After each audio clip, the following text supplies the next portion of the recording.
Now, like a lot of you people watching, I am definitely a scholar of classic cinema. My all-time favorite movie is Stand By Me. Some of my other favorites include The Crow, Empire Strikes Back, Clerks, the original 1989 Batman, and Goodfellas. And I might even talk about some of those films in further detail later on down the line. And as much as I do love a good movie, music is definitely my favorite form of media. As if that wasn't already blatantly obvious. So you probably guessed that some movies based around my favorite form of music would make for some prime kino in my eyes. And you'd be right. Movies like SLC Punk, Detroit Rock City, Ladies and Gentlemen, The Fabulous Stains, Tenacious D and The Pick of Destiny are some that immediately come to mind, at least for me. You have biopics like Love and Mercy, Bohemian Rhapsody, and The Runaways. And of course the obvious contenders, movies like Almost Famous, School of Rock, the Wayne's World movies, and of course the classic This Is Spinal Tap, the quintessential rock and metal movie. These movies suck and you can't convince me otherwise. But the movie I want to discuss today is a movie that kind of flew under the radar when it was released in the mid-90s. A movie that had a lot of future superstars and a lot of big names even for the time. And that movie is none other than the cult classic known as Airheads. Airheads originally started as an idea from up-and-coming music journalist Rich Wilkes, who after interviewing several bands, got some perspective on how hard it is to not only make it in the music industry, but to make a living from it. Good thing that isn't a problem anymore today, now is it? So he wrote a script on spec based on Dog Day Afternoon, about a band trying to break through into the music business. And come to think of it, I'm kind of ashamed I didn't draw the dots from Dog Day Afternoon to Airheads much sooner. The script would be acquired by Island Pictures before them getting cold feet and selling the script off to Fox, who were much more excited about the project, though Island Pictures did remain as producers for the movie.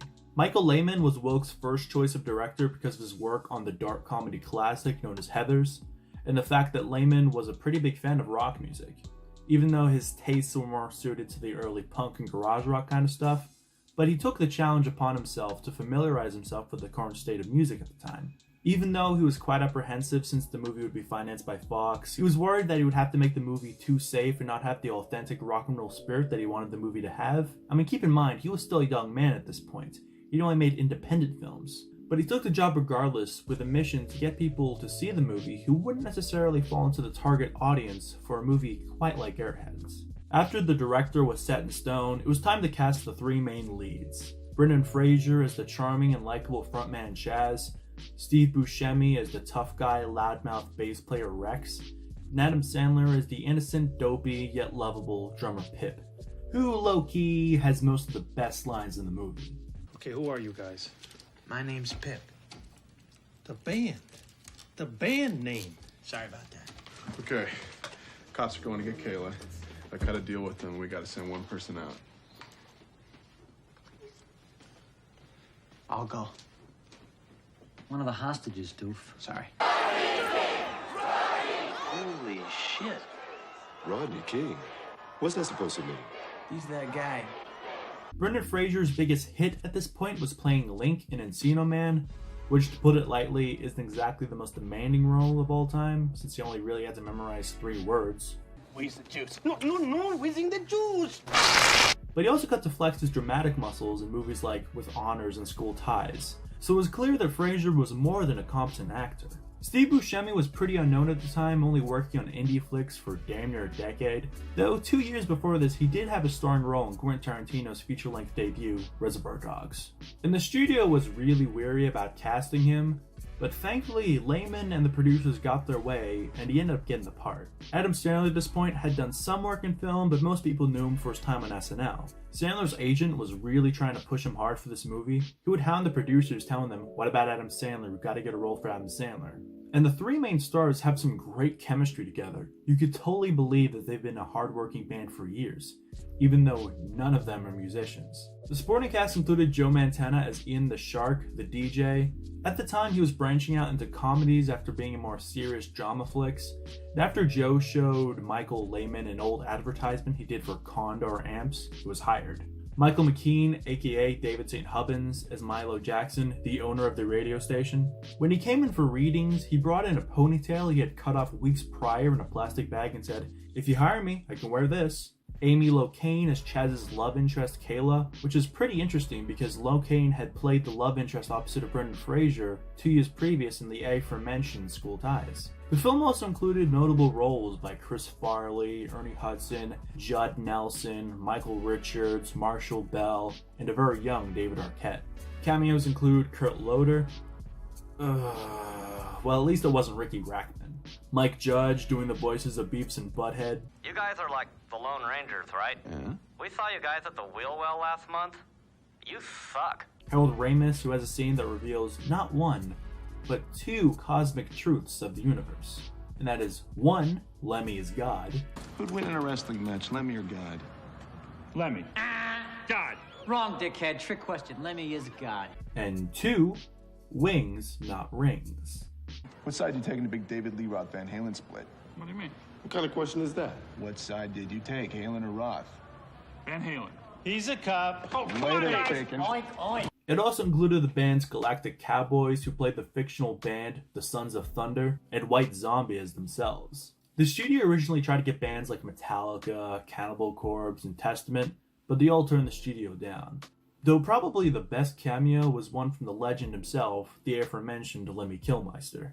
When pre-production began, it became pretty clear that Peter Chernin, who had just become the head of Fox's movie department, despite loving the script, had some qualms about how Michael Lehman wanted to make the movie. They didn't want the movie as edgy as Lehman wanted it to be, so stuff like Sandler having a tattoo on his neck was considered too much for mainstream audiences, and even Fraser wearing leather pants was vetoed almost immediately.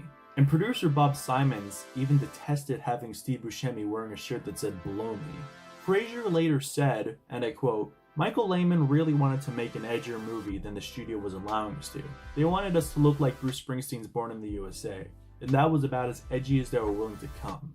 The soundtrack was interesting because they wanted music that the characters in the movie would like to listen to themselves, which then became problematic because a lot of the bands they wanted to tap for the soundtrack would probably not agree to have their music in a big, major motion studio film like this one. But they ended up having a pretty damn good soundtrack regardless, including the aforementioned White Zombie, Ramones, Primus, Motorhead on a song that features Ice-T and Whitfield Crane, 4 Non Blondes doing a pretty decent cover of Van Halen's I'm the One, and Anthrax doing a really good cover of the Smiths' London, which is better than it has any right being.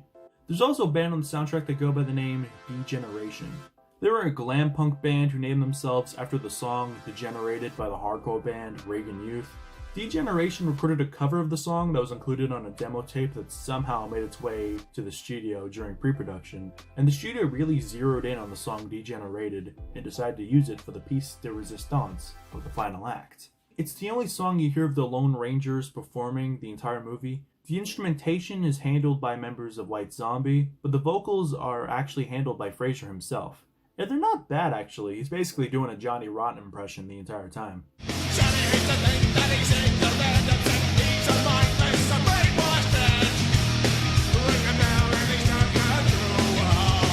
But the guys in Degeneration neglected to tell the studio that the song was actually a cover from a different band, and by the time they found out, it was too late and the final act was already filmed. The members of Reagan Youth then lawyered up and got, quote, Aerosmith money out of the situation, so that's pretty damn cool for them, I guess.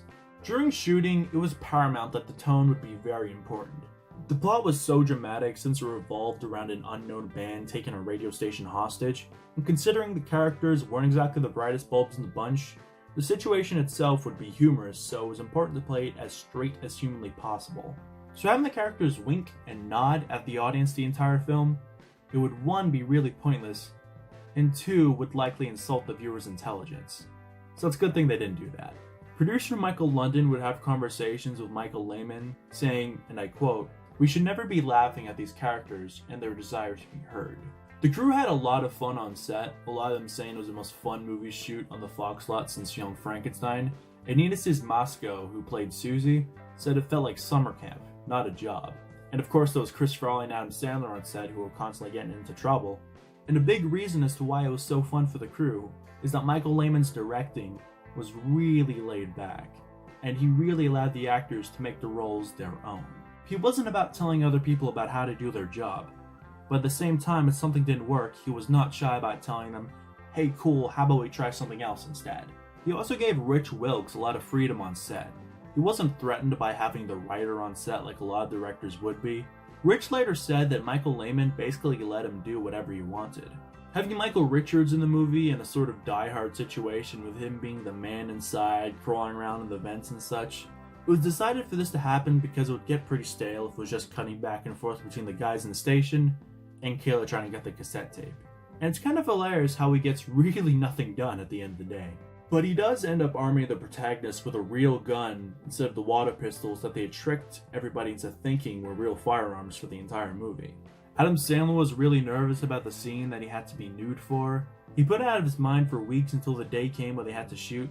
He later said, "Everyone applauded at the end, so I guess it was alright." Though after all was said and done, the shoot went by fairly smoothly. But as soon as post-production was done, it became evident that the studio had no idea how to market it. They couldn't market it as a regular run-of-the-mill comedy because it wasn't quite that. It was steeped in the niche culture of rock and metal, so it's unlikely that grandma would go and buy a ticket, and the studio didn't want to market it as a more real, edgier movie because in their eyes it then becomes an independent film. They couldn't rely on any big-name actors because none of them were big-name actors yet, and the people in the movie who did have somewhat of a name played support roles, so it's kind of hard to market it like that. The trailer was kind of a disaster since they used the very much overused William Tell overture. Don't know what that is? Maybe this'll ring a bell. Oh man, look, it's the demo's wasted! Well, what are we gonna do now? Run! Hello, police. I'm surrounded. I don't want to go to jail. I'm fragile. They could have used something on the soundtrack like White Zombie, Anthrax, Ramones, Primus, and Motorhead. The inclusion of any of those bands would have definitely gotten the rock crowd at least interested, but the inclusion of the William Tell overture, if anything, alienates that crowd and it makes it seem like the movie isn't for them, even though it very clearly is. When Michael Lehman tried to contest the studio on this, they said that it was a funny inclusion since the name of the band in the movie is the Lone Rangers, and the William Tell overture is known for being the theme to the old show The Lone Ranger, a show that at that point was over 50 fucking years old. Really down with the youth, aren't you, Fox? Right before the premiere, the studio had it in their head that the movie would bomb, so they cut the marketing to not include any ads that would show on TV so they could try and save money. And lo and behold, the movie fucking bombed. They had a promotional contest on Headbangers Ball, there was a video filmed for the Motorhead song Born to Raise Hell, but without having any advertisements on TV, the movie was pretty much doomed to fail because that was the only way you could really see trailers back in the day besides the movie theater. They pretty much willed the movie's financial failure into existence. Airheads couldn't even make back half of its $11 million budget. And on top of that, it was absolutely ravaged by critics. And as much as I love the movie, even I can admit it's not exactly perfect. The fact that they weren't noticed when breaking into the station just because the receptionist was playing video games is kind of dumb. I mean, come on man, you gotta do your job. You can't just get distracted by fucking... The dubbing can get kind of questionable, but for the most part it's okay. Except for this scene. Oh man, How'd they know we were here?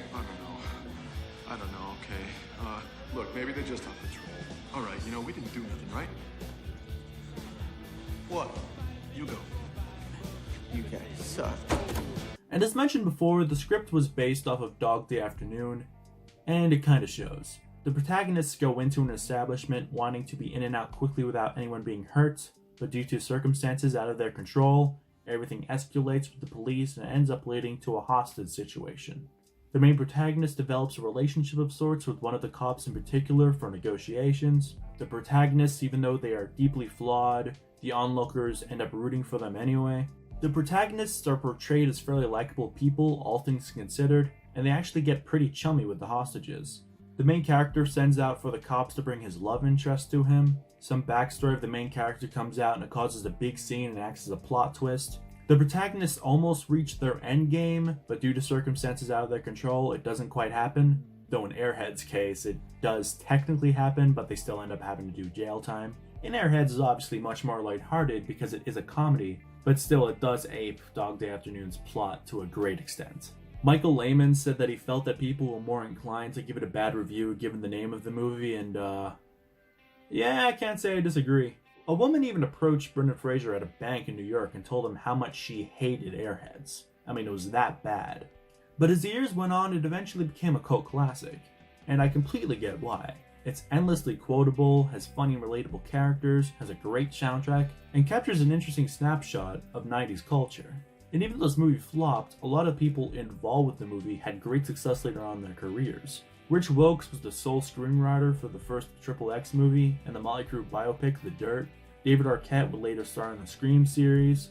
Chris Farley would end up becoming a legend in comedy. And the three main leads all ended up being three of the biggest actors in the late 90s and early 2000s. And now it's over 25 years later and the movie's more popular now than it ever has been. And fans have been trying to hope for a sequel of sorts, and I can admittedly be pretty cynical when it comes to this kind of stuff. And I think it's for the best if Airheads remains a one and done cult classic from the 90s. But hey, if Bill and Ted can get another movie, then why not Airheads?